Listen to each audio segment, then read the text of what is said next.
तो अब हम बात करते हैं इतिहास जानने के स्रोत के बारे में, मतलब हिस्ट्री को जानने के कौन कौन से सोर्सेज हैं उनके बारे में बात करते हैं। तो देखिए, इतिहास जानने के स्रोत को दो भागों में डिवाइड किया है। एक है आपका पुरातात्विक स्रोत और दूसरा आपका साहित्यिक स्रोत। ठीक है, पुरातात्विक स्रोत को हम जो है इंग्लिश में बोलेंगे आर्कियोलॉजिकल सोर्स। ठीक है, और वही साहित्यिक स्रोत को हम जो बोलेंगे लिटरेरी सोर्सेस। ठीक है, देखिए पुरातात्विक स्रोत के अंतर्गत आपके सिक्के आ जाते हैं, मतलब पहले के टाइम में, ठीक है, किस प्रकार के सिक्के बनते थे, उनका क्या किस प्रकार का निर्माण होता था। जब हम सिक्कों की स्टडी करते हैं तो वो सारे के सारे किसमें आ जाते हैं, आपके पुरातात्विक स्रोत में। चित्रकला आ जाती है, पहले के टाइम की चित्रकला जो है उनके बारे में जब हम स्टडी करते हैं वो भी हम किसमें करते हैं, पुरातात्विक स्रोत के अंतर्गत करते हैं। अभिलेख आ जाते हैं, अभिलेख को हम इंग्लिश में इंस्क्रिप्शंस बोलते हैं।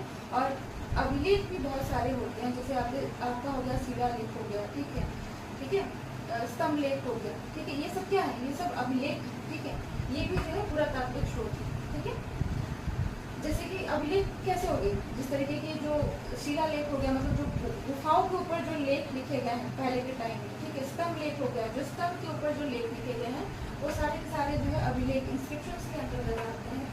आपके पहले के टाइम में स्मारक भवन किस प्रकार से निर्मित है उनके बारे में जब हम पढ़ते हैं तो वो भी पुरातात्विक स्रोत के अंतर्गत आते हैं। मूर्तियाँ किस प्रकार की पाई गई है, ये सब क्या है, ये सब जो चीज़ें हैं आपके पुरातात्विक स्रोत के अंतर्गत आती हैं। वही जब हम बात करें लिटरेरी सोर्सेज के अंदर, तो लिटरेरी सोर्सेज के अंतर्गत या साहित्यिक स्रोत के अंतर्गत आपकी बुक्स आती हैं। ठीक है, पहले के टाइम में किस प्रकार की बुक्स लिखी गई, ठीक है, किस वेद आते हैं, पुराण आते हैं, ठीक है, धार्मिक जो ग्रंथ हैं वो सारे के सारे जो है आपके साहित्यिक स्रोत के अंतर्गत आते हैं। इनको भी दो भागों में डिवाइड किया गया है, एक है आपके भारतीय साहित्य और दूसरे है आपके विदेशी साहित्य। भारतीय साहित्य मतलब जो भारत से रिलेटेड हो, जो भारत में लिखे गए हों, भारतीय द्वारा लिखे गए हैं, वो सारे के सारे भारतीय साहित्य हो गए। जैसे कि आपके धार्मिक साहित्य हो गया, धर्मनिरपेक्ष साहित्य हो गया, संगम साहित्य हो गया, ये सब के सब क्या है, भारतीय साहित्य हो गया।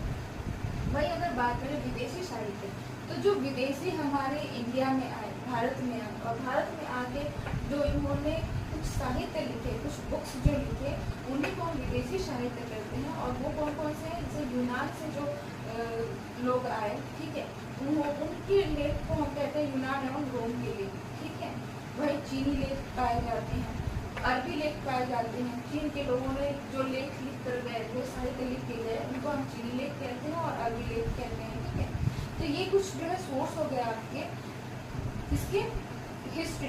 ठीक है, हिस्ट्री जानने के जो है आपके जो सोर्स हो गए, इसको नोट कर लीजिएगा आप। ठीक है, ये एक मैथ के फॉर्म में ही है। ठीक है, तो इसको नोट कर लीजिएगा। इसके बाद जो है हम एक एक करके जो है सभी के बारे में डिटेल में पढ़ेंगे।